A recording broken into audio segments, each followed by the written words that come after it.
This is the Read to Lead podcast, episode 309.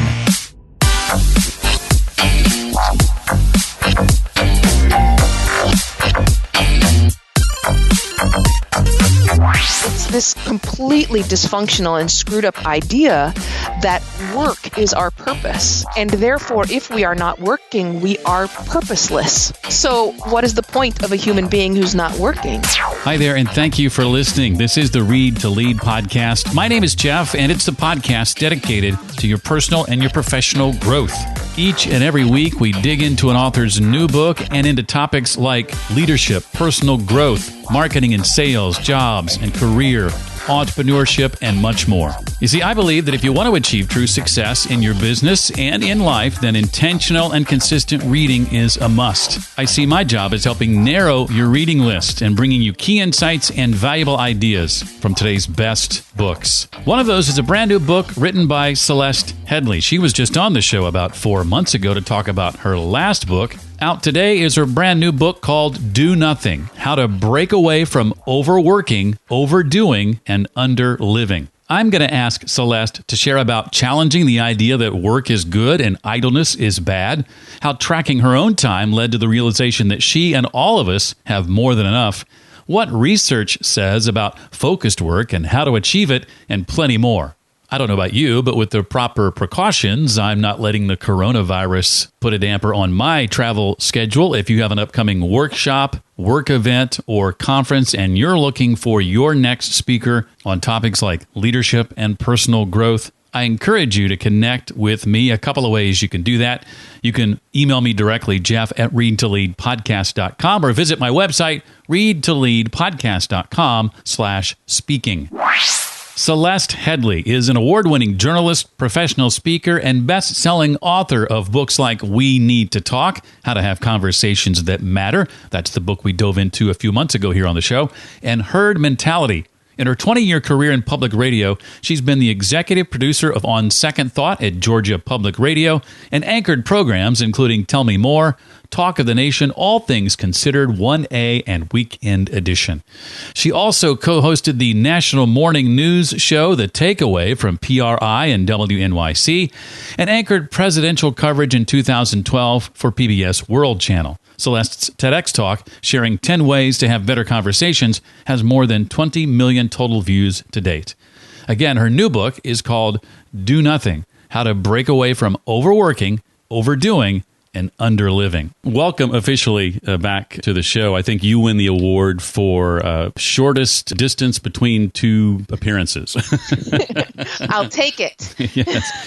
Well, I know when your publicist approached me about having you on, she mentioned this book or that book, the previous book or this brand new book, and I said, well, let's do both. So I'm very glad to have made that decision because it's been well worth my while to jump into your work. I want to ask you in regard to Do Nothing, Celeste, what was going on in your life in work and at home that brought you to the realization that this is a book that has to be written? Yeah, it's interesting you phrase the question that way because the book really did start out as just a way for me to solve. It didn't start out as a book, right? It was just, I was trying to solve my own problem, which was that I was exhausted all the time and getting sick and just unhappy and overscheduled and all those things that so many people are. The thing is that when I started talking to my friends about what I was researching, almost universally their response was, oh my God, that's me. That's me. That's me. And what's more is as I did the research and started to realize, this isn't a problem with our tech. This isn't a problem with any individual job or any individual person or any individual city. This is a societal problem and a cultural problem that has been generally getting worse for the past 200 to 300 years. That's when it became a book. You mentioned the history, the last 200 or 300 years, and I appreciated the look back at where we've been and how we've gotten to where we are. Can you speak a bit to some of that history, maybe specifically the fight for an 8-hour workday and how here less than a century later, well, we've kind of let that slide? Yeah, isn't that interesting? Because when the Industrial Revolution first began, they had never had to deal with the issues of the 8-hour day, right? And that's because people's work days were naturally pretty short. They worked less than half a year, even serfs in the Dark Ages, because time in itself wasn't valuable. It was specifically what you produced. We were task-based. So, a wheel broke and you'd go to a wheelwright, and what was valuable was the wheel he produced, right? But then the Industrial Revolution came, and what became valuable was your hours. And so when the Industrial Revolution began, they weren't prepared. They didn't have protections in place. There's even reports of employers during that time adjusting the clocks throughout the day to try to make their workers think it was still not quite closing time yet, and they could steal their time. I mean, literally, they were stealing time as though it were jewelry. Wow. Yeah, so then that's when the push back began, when they began fighting to work less hours. And I mean, we're talking about, can we work less than 14 hours a day? Would that be okay? And they eventually landed on the 8-hour workday as being reasonable. But yeah, looking back at that history, it was literally bloody. I mean, people were literally dying over the effort to only work 8 hours a day. So ultimately, we win that fight eventually. Yeah. But I think it's fair to say most people today don't work, or at least don't believe they work 8 hours or less a day. They work more, right? Yeah, and usually voluntarily. Right. Usually. I mean, we're talking about the number of workers who have zero control over their own hours is fairly small at this point, So most people are choosing to take their work home with them. They're choosing to answer emails while they're at Chuck E. Cheese with their kids, and all those other times when we check our email, and we really, really shouldn't. And it's the question of why we do that took me 75,000 words to explain. But yeah, we've ceded the ground that our ancestors literally died for. It's tragic. Well, let me jump a little bit further ahead in history here, speaking specifically of the last 10, 20 years, and this, I think what you refer to in the book is the productivity craze, this desire to turn every waking minute into a productive minute. Share some of your thoughts on that topic, if you would. Yeah, isn't it? It's funny the way this manifests itself.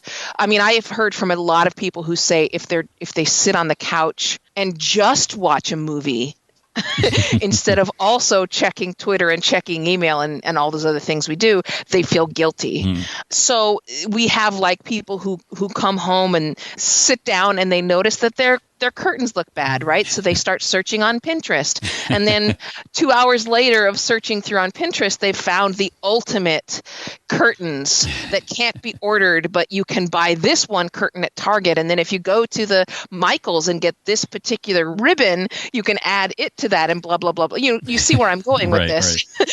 Right. People then invest 30 hours into curtains that A, probably never get finished, let's be honest, and B, their curtains were probably fine to begin with. And this is all part of this idea that and it's not just productivity. It's not just that every minute of our time has to be leveraged. It's that it has to be the best. We can't just buy toenail clippers. We need the best toenail clippers. I know I do. Well, discuss, if you would, Celeste, gender differences as it relates to this. How are women and men impacted differently by efficiency expectations? I really thought I would find, when I went to look into gender differences, I thought I would find that men were more impacted. And I will say that both genders are very, very much impacted. Nobody gets away scot-free. But it turns out the women feel a heavier burden from it. Because women are expected to multitask, not just in work, but in home. In fact, I think it started at home. where they were supposed to be baking a roast at the same time that they darned their husband's socks and take care of all the children, right? And so that when they came into the workplace, that was expected to continue. The women are supposed to not only do their jobs, but they are way more likely to be responsible for morale in a company. They're the ones that are expected to order the donuts for the meetings and remember birthdays and all those other kind of things. So surprisingly, women often see their workplace as a haven. Men in general, and again, we're talking about statistics, so these are all just trends, but men in general see the home, their own home, as their refuge, as a place for them to relax. Women do not. They feel more stress when they walk through the door at the end of the day. So it just turns out that women just don't have a place to go where they can relax. And this whole idea of multitasking is a fallacy anyway, right? It's such a myth. It's just a complete myth. Women are just better at it than men, quote unquote, right? Yeah, I think the better way to say it is women are not quite as sucky at it. Right. By a tiny margin. I love it. Women are less sucky. How would you respond, Celeste, to someone who says working hard is good and idleness is bad? Yeah, well, that's kind of what we've been told our whole lives, and not just our whole lives, but our parents, our grandparents, our great-grandparents, and going back. That was part of the Protestant work ethic. And it goes even further back than the Industrial Revolution. Think back to what Benjamin Franklin was telling us during the founding of our country. This idea of the self-made man, right? The person who had success and deserved it. And it was partially this mythology that was created so that people like Rockefeller could be seen as virtuous, because if he is wealthy, it's because he worked that much harder than everybody else and deserved it. But that's not true. That is patently not true. And yes, we have this moral idea that the harder you work, the more deserving you are. And if you don't work hard, you deserve whatever is coming to you. It's this completely dysfunctional and screwed up idea that work is our purpose. And therefore, if we are not working, we are purposeless. So what is the point of a human being who's not working? And it's one of sort of the fundamental questions I sought to answer, which is work an inherent need? Do we have to work? And the answer is the answer is no. A human being can be absolutely perfectly happy and content and healthy without working a day in their life. One of the reasons there's so much emotional toll for people who are unemployed is not because their biology or physiology or neurology requires work. It's because society requires it. And the cultural pressures to always have a job are so strong that, yes, you can be emotionally damaged by a lack of a job, but that's only because of the culture. It's not because that's what human beings need. Yeah, earlier in our history, so much more time, or I guess I should say leisure was valued so much more than it is now, and it didn't have this stigma that it does now. Is that fair to say?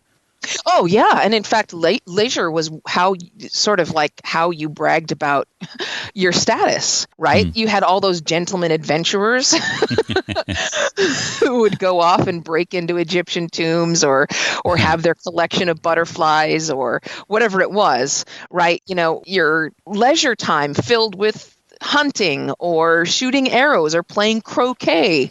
Even closer than that, I just think back to my grandparents. At one point, Jeff, there was this moment which I clearly remember where I sat down on the couch and I was just feeling done in, completely exhausted. This would have been like 2017. And all I wanted to do was just sit there. And I started looking around my house and noticing all the things that I had that my grandmother didn't have, the things that saved me time. Like my microwave and my dishwasher and my robot vacuum and all the other things in my house that saved me time. And so I started walking around the house with a notebook and I started adding up the time that I saved that my grandmother didn't have. And the comparison was important because my grandmother worked very, very hard, but she also had multiple clubs she belonged to. And, when they went on vacations, they would show their vacation slides. Remember that quaint practice? And Rotary clubs and PTAs and all these other things that she did, cards with her friends and neighbors on Friday nights. And yet I have on average somewhere between 20 to 30 extra hours per week that she didn't have. So how is it that I don't have time? Right? I don't have time to hang out with my neighbors. That's complete crap. Of course I do. So where is the time going? And that's sort of what sent me off to find literally on a search for my lost time. And obviously the point is it's not unique to you.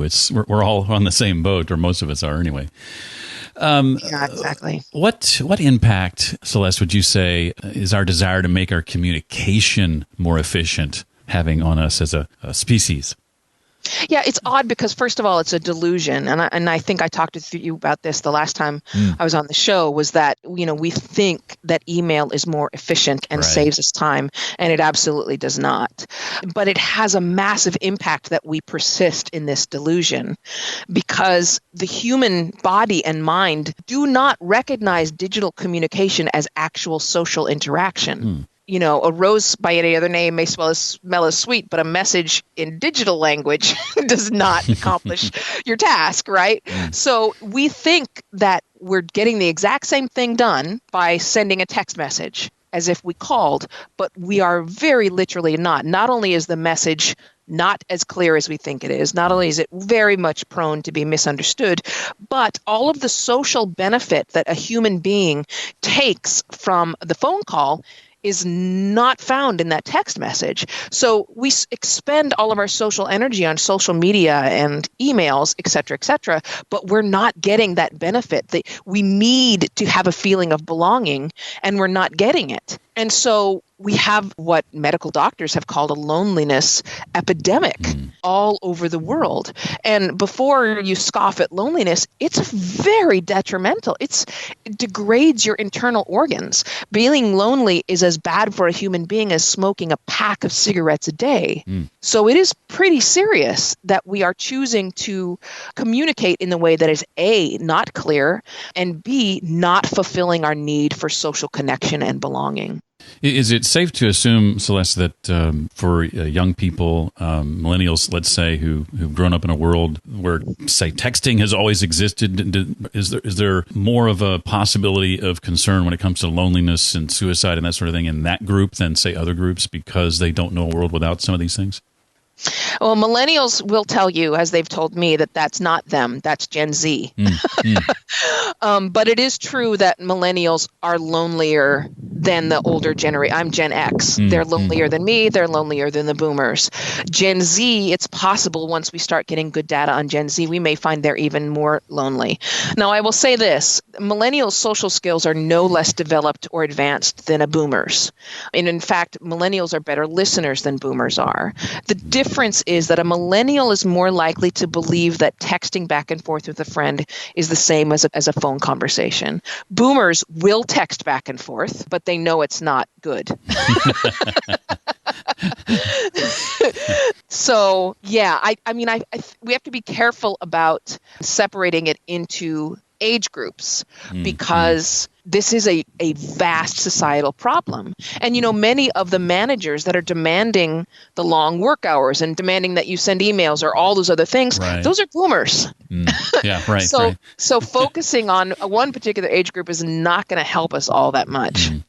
Well, much of my questions to this point have been into part one of Celeste's book, The Cult of Efficiency. I want to move now to part two, Leaving the Cult, which I love that title. How did tracking your own time, Celeste, lead to the realization that when it comes to time, you had more than enough?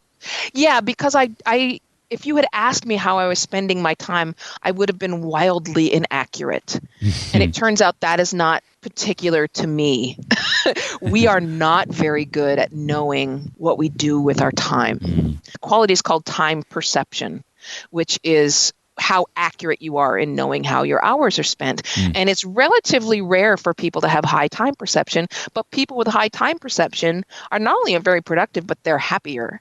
So I had to actually go for weeks. I just bought a regular notebook. I did not search the reviews on Pinterest to find the ultimate one. And for a couple weeks, I just tracked my time. I actually think I spent 3 or 4 weeks. So like every couple hours, I would just write down what I had done in the previous hours in like 30-minute increments. And so whereas if you'd asked me how much time did you spend looking through boots on Zappos.com, I would have said, about a half an hour. No, it was more like 90 minutes. So we consume social media like we do a bag of popcorn at the movies, totally mindlessly, right? So one of the things I realized is I only really have 5 or 6 free hours a day. And how much of that time did I want to spend on social media? Not much. Right? So it took some really honest record keeping for me to realize I was spending far more time doing things that I didn't really want to do. And one of those things was email, for example. And I was like, okay, I have to get control of my email because I don't want to be spending if I only have 5 or 6 hours, I don't want 2 of them to be spent answering email. Well, I think it's safe to say that playing the comparison game has added to our stress levels the more we play it. And I think it's a game we all play to a degree. How has the comparison game, though, changed in your view over the last 20 years? It's such a great question because it really has changed. I think one of the sociologists that I quoted says that we're no longer keeping up with the Joneses, we're keeping up with the Kardashians. And the reason for this is that in my parents' time, they would have had like a neighborhood barbecue or whatever, and one of our neighbors would have come over and bragged about their new grill. Right? Or their new Dodge Charger. So basically everybody in your neighborhood and most of your friends are usually making about the same money as you are, living whatever same class that you are. And so everyone was looking to get into the class just above their own. So if they're middle class, they want to get into upper middle class, etc. Now we do not actually know our neighbors. We rarely interact with our friends on that kind of level. And so we're comparing ourselves to Cardi B and the Trumps and the Kardashians, etc. And that's absolutely unattainable. It's shocking. If you ask people what they think of as wealthy, they talk about people who are making millions. Their idea of what is wealthy now is completely out of proportion. Like if you ask an economist, they'll tell you, well, wealthy is, over $500,000 a year or whatever it may be. So we have this really skewed idea of success, and yet that's what we're aiming for. As you wrote the book, I know you did some experimentation with your own workday and how long you worked without breaks and cutting out distractions. Can you speak a bit to focused work and what you found to be, though I know it's different for everybody, the ideal focus to break ratio? Yeah, I mean, the first thing is that we're just not doing focused work. I look over people's shoulders and I see them with the internet open and like 40 tabs open and their email inbox and their cell phone sitting next to them, not realizing that their brain is concerning itself with every single one of those tabs. Like it's trying to keep track. So that's number one. We rarely get to focus. But focus and deep thought is what is needed if we're going to really get the benefit of our big brains, our big Homo sapien brains. So I did start experimenting, and I spent at least 2 or 3 weeks covering up every clock I could find. And I would just work until I started getting distracted. And then I would take a 15 or 20-minute break and not work. And then I would come back and start again. And I did end up finding that I only have 4, maybe 4.5 hours of focused work a day. That's it. That's all I've got. And I need to take a break every 45 to 50 minutes. And again, as you say, it's different for everybody. But that's actually kind of average. They've studied all these different people who most of us would call incredibly productive, like Charles Darwin or Charles Dickens, and they worked like 4 hours a day. That's it. And then they walked their dogs and took baths and drank tea and all these other things. And so, yeah, that I turn out to be average in that particular case as well. But it is something that you have to find for yourself. And there's a number of studies you cite within the book about companies, for example, cutting back on work hours and then seeing productivity go up, right? Isn't that interesting? The one that I talked about a lot was Selgrenska Hospital. And I think one of the things that struck me about that one so much was because we think of the medical profession as just requiring those punishing hours. I mean, how else could you do it? But they ran an experiment. They were fully funded. They expected to have to hire a ton of more people because in an orthopedic unit, they decided that nobody would work longer than, I think it was 6 hours at a time, which is just insane. Right? But they were in trouble. They had like months long wait to get into the OR at this hospital. So they were prepared, like I said, to hire a bunch more people, except they found out they didn't have to. Productivity went up and the wait time to get into the OR and get your surgery done went down to just weeks. And then that's because when people had fewer hours, they really made use of those hours. Funny how that happens. Isn't it? And then they went home and they got real rest. And they made fewer errors. Turns out when you're not exhausted, you don't screw up as much. So, yeah, and this has been replicated in a number of different industries. Microsoft, I think, recently gave numbers to one of its Asian offices and showed the same results. They get replicated over and over and over again. You know, think of it this way, Jeff. Imagine an accountant today, right? Now think about that same guy in the same job in 1965. I mean, it's clear that it takes way less time to get that job done today than in 1965, right? I mean, we can all accept that. So why is he sitting at his desk for 40 hours? Good question. Parkinson's law strikes again. Yes, exactly so. Well, we talked a little bit earlier about leisure. Share, if you would, sort of this idea of investing in leisure time. What are some ways, in other words, that you've managed to invest in leisure? Well, I schedule leisure in. So I schedule in social time and I take my dog for 2 or 3 walks a day and they're long. They're like 45 minutes each. One of the biggest changes is that when I reach a natural stopping point, which happens to us all, where we just stop for a moment and we go, oh, okay, done with that. In past years, I would have said, okay, what's next? And checked my list and moved on. And now I just say, all right, I'm going to sit down for a minute. I'm going to read a book. Let me go out on my porch. I have a porch. Why do I have a porch if not to sit on it? I'm going to go sit on my porch for a little while, which if you hear wind, it's because I'm sitting on my porch. So, I mean, when I say invest in leisure, I invest in it the same way that I invest in any of the other so-called self-improvement tactics I have. You know, if I'm willing to buy an app for $10 to track the amount of water I'm drinking every day, I think I can give myself 20 minutes here and there to just sit there. And it does require an investment. When I first started, I had to schedule it like I schedule the gym. Now I've gotten a lot better as the course of the day goes on, thinking to myself, okay, when did I stop? Did I stop at any point? And then stopping. But it does take, we have to force ourselves to do it at this point, because otherwise the default is to just keep going. I opened your book around noon on Sunday and was feeling guilty because I had spent most of Sunday morning working a crossword puzzle. And when I opened your book, I read, it could be that in searching for ways to get things done faster, we also shorten the time we spend doing fun things like hiking or completing crossword puzzles. I don't have to feel guilty after all. I can do both. No, I give you my blessing. Well, Celeste, I've got a couple of questions I want to ask you that aren't directly related to the book. But before I do that, anything else you want to make sure we know about? I think almost it requires reading the whole book. And I don't just say that for sales, like feel free to get it from the library. But because I think we all have to be convinced. Like I get a lot of pushback on this particular book. And I think it kind of requires you to sort of read the history and all the scientific research and all of the other evidence before you start to really realize. So it's kind of like, you know, and the word cult is well chosen because you kind of have to be deprogrammed. That's the only thing I would say. Definitely. Well, at the risk of my next two questions having a hint of productivity in them. I'll ask them anyway. When it comes to reading, obviously you do a lot of reading, particularly reading to learn. What do you do, if anything, to help retain what you read?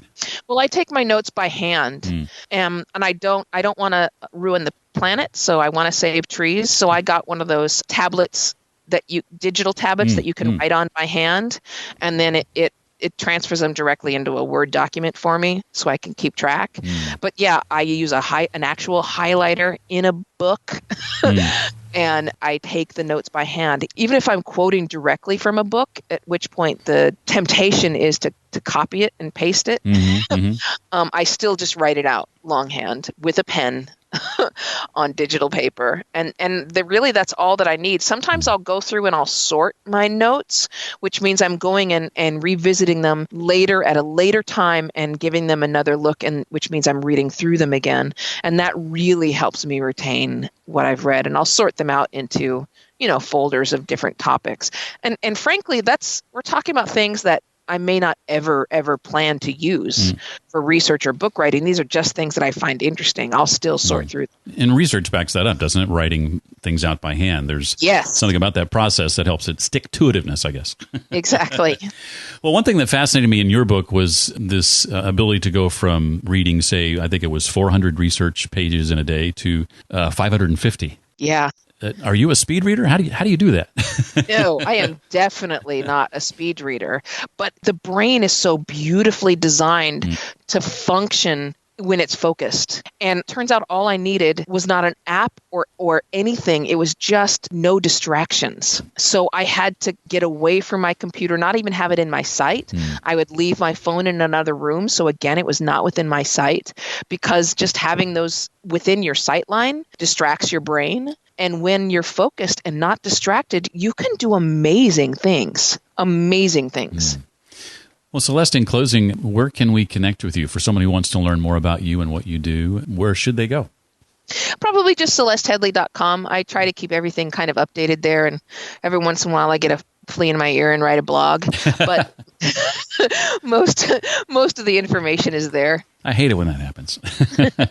Well, the book, again, is called Do Nothing, How to Break Away from Overworking, Overdoing, and Underliving. Celeste, thank you so much for coming back on the show in such short order. I really appreciate it. My pleasure. Thanks for having me. A link to Celeste's site, her social media channels, and other links and resources we discussed today could all be found on the blog post I've created just for this episode. You'll find that at readtoleadpodcast.com/309 for episode 309. For your next speaker on leadership, personal and professional development, or the traits that all successful people have in common, consider yours truly, Jeff at readtoleadpodcast.com or readtoleadpodcast.com/speaking. I'd also love to hear from you if you've got questions, comments, suggestions, or feedback for the show. Jeff at readtoleadpodcast.com is the best way to reach me. Next time on the show, we'll welcome Adrian Gostick. He's co-author of the book Leading with Gratitude. That's next week on the Read to Lead podcast. Until then, as always, remember, leaders read and readers lead.